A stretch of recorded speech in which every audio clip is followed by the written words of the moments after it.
Welcome to our channel. If you want to restore deleted photos on Android, follow these step-by-step instructions to ensure everything is properly set up and working smoothly. Step 1. Open the relevant app or website on your device. Make sure you are logged in with your account credentials and have a stable internet connection. Step 2. Navigate to the Settings or Account menu. This is usually found in the top right corner of the screen or in the main menu section. Step 3. Look for the option related to the task you want to complete. This might be labeled as Preferences, Account Settings, or Device Management depending on the platform. Step 4. Follow the on-screen prompts carefully. Read each instruction and make sure you understand what is being asked before proceeding to the next step.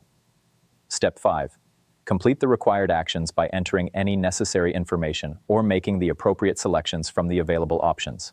Step 6. Make sure you double-check all settings before finalizing. It is important to verify that each option is configured correctly to avoid any potential issues. Confirm your changes by clicking the Save, Apply, or Confirm button. Some platforms may require you to verify your action through email or text message. Step 7. Test the changes to ensure everything is working as expected. If you encounter any issues, you may need to restart the app or device. Don't forget to like this video and subscribe to our channel.